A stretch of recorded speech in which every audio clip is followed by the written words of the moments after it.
Hello everyone, welcome back to my channel. I hope you all are well and hope you all are learning well. आज का ये video हमारा day 18 है practice series का। सिर्फ कुछ ही वीडियोस और रह गए हैं इस सीरीज़ में। आई होप ये आपको समझ आ रहे होंगे क्वेश्चंस जो हम डिस्कस कर रहे हैं डेली। आज भी कुछ इंपॉर्टेंट क्वेश्चंस हम डिस्कस करेंगे, तो चलिए बिना टाइम वेस्ट किए शुरू करते हैं। क्वेश्चन नंबर 1 है, जीवन की सफलता का केवल 20% ही डैश के कारण शेष 80% तो डैश का परिणाम है। अब यहाँ पर किसको जीवन की सफलता में 20% किसको माना है और 80% किसको माना है, ये हमें देखना है। ओके, ऑप्शन नंबर ए है बुद्धि और बुद्धिलब्धि, सामवेगिक बुद्धि या बुद्धिलब्धि, बुद्धिलब्धि या सामवेगिक बुद्धि, या फिर इनमें से कोई नहीं।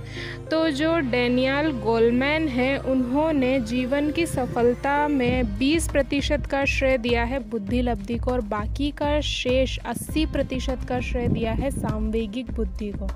हमारे जो संवेग होते हैं, जो सामवेगिक बुद्धि होती है जिसे हम EQ के नाम से जानते हैं, वो हमारी सफलता के लिए 80% तक जिम्मेदार होती है।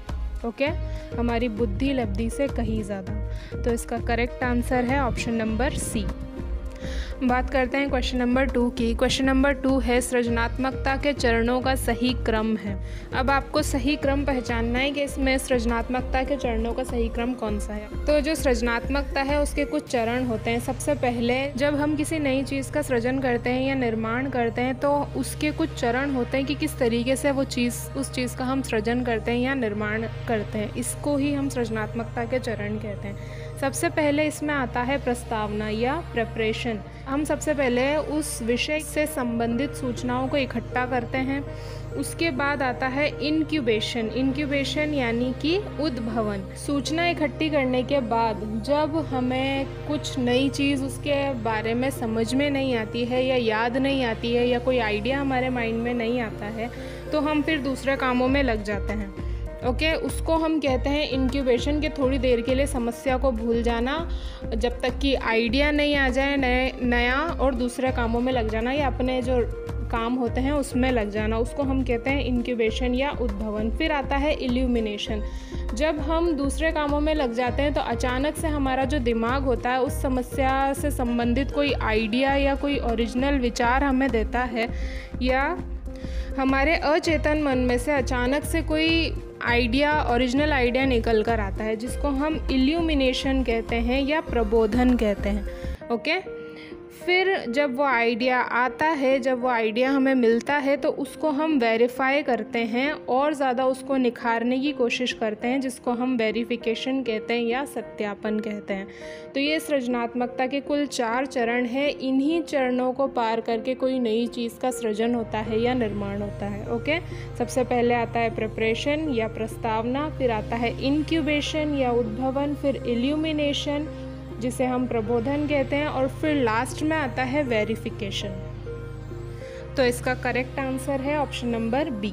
ओके, बात करते हैं अगले क्वेश्चन की। अगला क्वेश्चन है, जब बालक की परीक्षा द्वारा मापी हुई योग्यता के सही मूल्यांकन में स्थायित्व होता है तब उस परीक्षा को डैश कहते हैं। क्या कहते हैं ऐसी परीक्षा को जिसके मूल्यांकन में स्थायित्व पाया जाता है? वैध परीक्षा कहते हैं, विश्वसनीय कहते हैं, वस्तुनिष्ठ कहते हैं या विभेदकारिता कहते हैं। तो इसका करेक्ट आंसर होगा ऑप्शन नंबर बी, विश्वसनीय होगी वो परीक्षा, क्योंकि आप चाहे उसको अलग अलग टीचर्स से टेस्ट करवा लीजिए, उसका परिणाम सेम ही आएगा। फॉर एग्ज़ाम्पल, आपने एक टेस्ट लिया है, उसमें किसी बच्चे के मार्क्स आए हैं 60, किसी दूसरे टीचर ने वापस से रीचेक की वो कॉपी और उसके मार्क्स 60 ही आए, फिर किसी तीसरे टीचर ने चेक की और फिर उसके मार्क्स 60 आए, तो जो परिणाम है उसमें समानता आ रही है, स्थायित्व आ रहा है। तो ऐसे परीक्षण को हम कहते हैं विश्वसनीय परीक्षण। ओके, तो ऑप्शन नंबर बी इसका करेक्ट आंसर है। बात करते हैं अगले क्वेश्चन की। मिथ्य परिपक्वता की अवस्था है, ये जिसे हम स्यूडो मैच्योरिटी भी कहते हैं, श्रेष्ठावस्था, बाल्यावस्था, किशोरावस्था या प्रौढ़ावस्था। तो जो रॉस हैं उन्होंने बाल्यावस्था को मिथ्य परिपक्वता की अवस्था कहा है। इसमें जो बालक है उसको ऐसा लगता है कि मैं बड़ा हो गया हूँ, वो बड़ा बनने की, बड़ा दिखाने की कोशिश करता है खुद को, लेकिन असल में वो असली परिपक्वता या असल मैच्योरिटी नहीं होती, वो मिथ्य परिपक्वता की अवस्था होती है। ओके, तो इसका करेक्ट आंसर है ऑप्शन नंबर बी।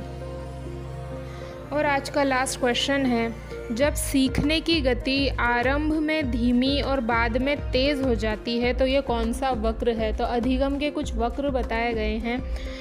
तो इसमें एक वक्र का एग्जाम्पल दिया गया है जिसमें शुरुआत में जो सीखने की गति है, जो अध्ययन करने की गति है, वो धीमी है और बाद में वो तेज़ हो रही है। तो किस प्रकार का वक्र बनेगा? सरल वक्र बनेगा, वर्धमान वक्र बनेगा, ये जिसे हम पॉजिटिव कर्व कहते हैं, ऋणात्मक वक्र बनेगा जिसे हम नेगेटिव कर्व कहते हैं, या फिर असाकार्य वक्र बनेगा। तो इसका करेक्ट आंसर है ऑप्शन नंबर बी। जब हम शुरुआत में धीमी गति से सीखते हैं और धीरे धीरे गति सीखने की तेज़ हो जाती है तो उसे वर्धमान वक्र कहते हैं या पॉजिटिव कर्व कहते हैं। और शुरुआत में अगर गति तेज़ हो और बाद में धीमी हो जाए तो फिर नेगेटिव कर्व बनता है या ऋणात्मक वक्र बनता है। ओके, तो इसका करेक्ट आंसर होगा ऑप्शन नंबर बी, वर्धमान वक्र बनेगा या पॉजिटिव कर्व बनेगा अगर गति शुरुआत में धीमी है और बाद में तेज़ हो रही है। तो ये थे कुछ क्वेश्चंस, ये थी आज की वीडियो। आई होप कि आपको समझ आई होगी, वीडियो पसंद आई होगी। If you liked my video please like, share and subscribe.